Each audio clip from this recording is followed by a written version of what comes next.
అయితే మనం ఇప్పుడు ఈరోజు మనం వచ్చేసి కొడుకు యొక్క గొప్పతనం గురించి, ఎలాంటి కొడుకు కావాలి అనేటటువంటి దాంట్లో దాశరథి ఏం చెప్పిండు మన కంచర్ల గోపన్న అనేటటువంటిది మనం ఇప్పుడు చూద్దాం. అయితే పోయంను ఒకసారి మనం అంటే పద్యాన్ని ఒకసారి మనం రాగయుక్తంగా పాడి చూద్దాం, ఆ తర్వాత వివరణ చూద్దాం. చూడండి అందరూ పద్యాన్ని. నోచిన తల్లిదండ్రికి ధను బాబుడొక్కడే చాలు, మేటి చేజూచనివాడు వేరొకడు జాచిన లేదనక ఇచ్చువాడు, నోరాచి నిజంబకాని పలకాడని వాడు, రణంబులోన మేం దాచని వాడు, భద్రగిరి దాశరథి కరుణాపయోనిధి. రెడీయా? చూడండి స్టూడెంట్స్, ఇప్పుడు మనము ఎలాంటి కొడుకు కావాలి అని అనుకుంటున్నాడో కవి చెప్తున్నాడో ఇక్కడ మనం చూద్దాం. ఫస్ట్ వన్ ఏం చెప్తున్నాడంటే, ఓ దాశరథి కుమారుడా అంటే ఒక దశరథుని కుమారుడు ఎవరు ఇక్కడ? శ్రీరాముడు. అయితే ఈ కంచర్ల గోపన్ అనేటటువంటి వ్యక్తి మనకు భద్రాచలం లోపల శ్రీరామునికి గుడి కట్టి ఎంతో మంది మనల్ని పొందినటువంటి వ్యక్తి. ఆ రాముని మీద ఉన్నటువంటి ప్రేమ అలాంటిది ఆయనకు. అయితే ఆయన కొడుకు గురించి రాసిండు, చూద్దాం. ఎలాంటి కొడుకు కావాలి అంటే, ఓ దశరథుని కుమారా, ఓ శ్రీరాముడా, తల్లిదండ్రులకు గొప్పవాడైనటువంటి కొడుకు ఒక్కడుంటే చాలేమో అంటున్నాడు. తల్లిదండ్రులకు గొప్పవాడైనటువంటి కొడుకు ఒక్కడుంటే చాలు అంటున్నాడు. ఎలాంటి వాడు అంట? అతడు ఎలా ఉండాలంట? ఎలా ఉండాలంటే ఎవరి దగ్గర చెయ్యి చాచొద్దు, ఎవరి దగ్గర చెయ్యి చాచకుండా ఉండాలి.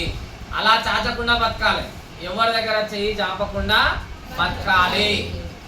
ఎవరన్నా ఈయన దగ్గరికి వచ్చి చెయ్యి చాపితే నాకు దానం పెట్టు అని అంటే ఈయన దానం ఇచ్చేటట్టు ఉండాలి. వేరొకరు వారి దగ్గర మాత్రం ఈయన దానం తీసుకునేటట్టు ఉండకూడదు అని అంటున్నాడు. అర్థమైందా? ఎవరి దగ్గరికన్నా వెళ్ళి మాత్రం చెయ్యి చాచొచ్చు అంటే చాచగుతున్నా అంటే వాళ్ళ దగ్గర అడుక్కోతున్నా, కానీ ఈయన దగ్గరకు ఎవరైనా వస్తే మాత్రం ఈయన ఏం చేయాలి? ఇయ్యాలి. ఈయన ఏం చేయాలి? ఇయ్యాలి అని చెప్తున్నాడు. ఇంకోటి ఏమంటున్నాడు క్లియర్ గా, ఈయన ఎలాంటి స్థితిలో ఉండాలంటే ఎవరైనా ఈయన దగ్గరకు వస్తే 10 మందికి దానం చేసేటటువంటి స్థితిలో ఉండాలైనా. ఎలాంటి స్థితిలో ఉండాలైనా? 10 మందికి దానం చేసే స్థితిలో ఉండాలి. ఇంకోటి ఈయన నోటికుంట ఎప్పుడు ఏం పలకాలి? నిజం పలకాలా, అబద్ధం పలకాలా? ఎప్పుడు నిజమే పలకాలి, అబద్ధం మాత్రం అస్సలు పలకొద్దు. ఈయన ఎప్పుడు అబద్ధం మాత్రం అసలే పలకొద్దు. ఇంకోటి ఏమంటున్నాడు, ఒకవేళ యుద్ధంలోకి వెళ్ళాల్సి వస్తే పారిపోయి మాత్రం రావద్దు, అంటే వెనకడి వేసి మాత్రం రావద్దు. యుద్ధంలో పోరాటం అనేది చేస్తూనే ఉండాలి. ఇలాంటి కొడుకు గొప్పవాడు, ఇలాంటి కొడుకు గొప్పవాడు. ఫస్ట్ ఏం చెప్పినాం మనం క్లియర్ గా గుర్తు పెట్టుకోండి. గొప్పవాడైనటువంటి కొడుకు ఒక్కడుంటే చాలని చెప్పినాం. గొప్పవాడైనటువంటి కొడుకు ఒక్కడుంటే చాలు. ఎలాంటి కొడుకు ఉండాలి అంటే ఏం చెప్పినా నేను, ఎవరి దగ్గరికన్నా వెళ్ళి ఈయన చెయ్యి చాపొద్దు, ఎవరి దగ్గరికన్నా వెళ్ళి చెయ్యి చాపొద్దు. వేరే వాళ్ళు వచ్చి ఈయన అడుక్కుంటే మాత్రం 10 మందికి ఈయన దానం చేసేటటువంటి సిచ్యువేషన్ లో ఈయన ఉండాలి, అంటే అలాంటి స్థితిలో ఉండాలి. అబద్ధాలు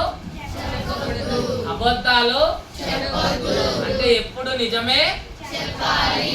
ఇంకోటి ఏం చెప్పినాం మనం, వెనకడుగు వేయద్దు. ఎందు లోపల వెనకడుగు వేయద్దు? యుద్ధం లోపల వెనకడుగు వేయద్దు. ఇలాంటి వాడే నిజమైనటువంటి కొడుకు, ఆయన గొప్పవాడు అని మనకు ఎవరు చెప్తున్నాడు? కంచర్ల గోపన్న. ఎవరు చెప్తున్నారు? అర్థమైందా? ఓకే.